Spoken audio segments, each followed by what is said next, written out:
Greetings, Slackers. It's October 19th, 2016, and I'm over here on People TV Watch. And this article, I had talked about it over in a video over my channel. And this incident, I think it took place 2 weeks ago as of now, this recording, and that was Kim Kardashian getting robbed.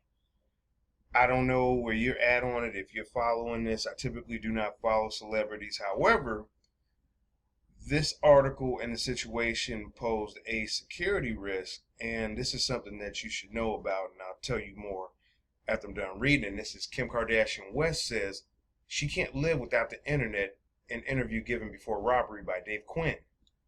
Kim Kardashian West has been radio silent on social media since the October 3rd Paris jewelry robbery that found her tied up, gagged, and held at gunpoint. A couple of errors in there, folks. But in an interview given in Vogue before the horrific heist, the 35-year-old reality star says she couldn't live with the internet. She couldn't live with the internet, or she couldn't live without. I don't know who wrote this, but there's some typos. In a fun game of Would You Rather, for the fashion magazine's YouTube channel, Kardashian West got real about her priorities, choosing to live without air conditioning and heat rather than unplugging from the World Wide Web. Dewy is good. We could put on some nice coats, she joked. She may be feeling differently now. Since the attack, reports have emerged that the mother of two is being more cautious about her life and scaling back on oversharing on social media. I think it's just a wake-up call to make a lot of life adjustments, Sister Khloe Kardashian explained to the Ellen DeGeneres show Tuesday. This is a really serious matter for Kim. I think that's really personal. As to that emotional terror and when you can move on from that, it's a wake-up call for all of us. According to Khloe, Kim is pulling back on social media just to make sure we're protected as well as possible.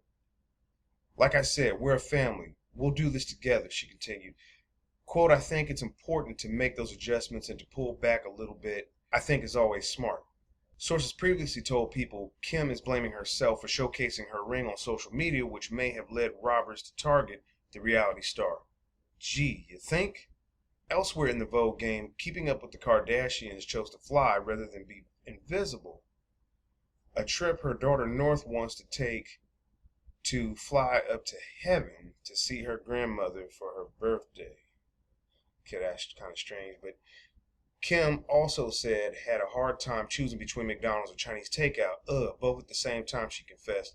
Though McD's won out in the end, she was sure to let fans know both are so good. Now, the reason why I read this article is because of this right here. Kim is blaming herself for showcasing her ring on social media. And I don't know how many of you out there who are listening to this are security conscious and privacy conscious. For myself personally, I've become so, I would have to say probably around 2009 when I was on Facebook. That's another story that I'll get into later.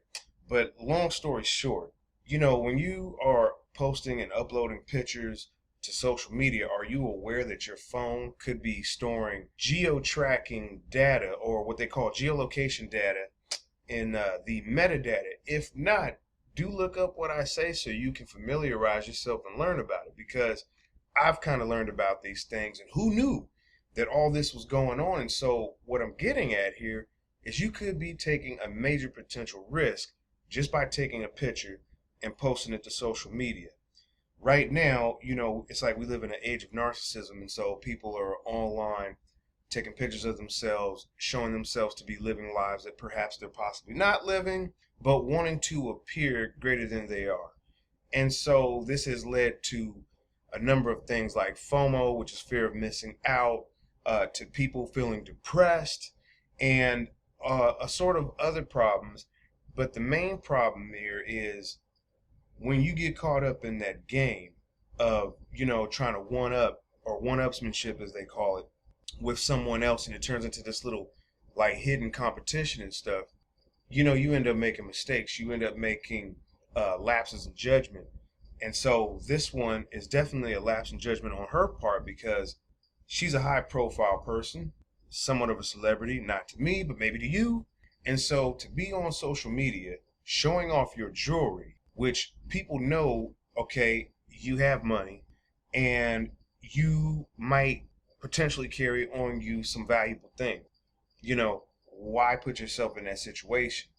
And, somebody needs to obviously consult her and let her know, hey, you need to become security conscious, because being a high profile person, you're constantly on social media, you're uploading pictures and stuff. And some of these pictures could have, you know, artifacts in them, such as either the metadata or maybe a sign in the background or something like that.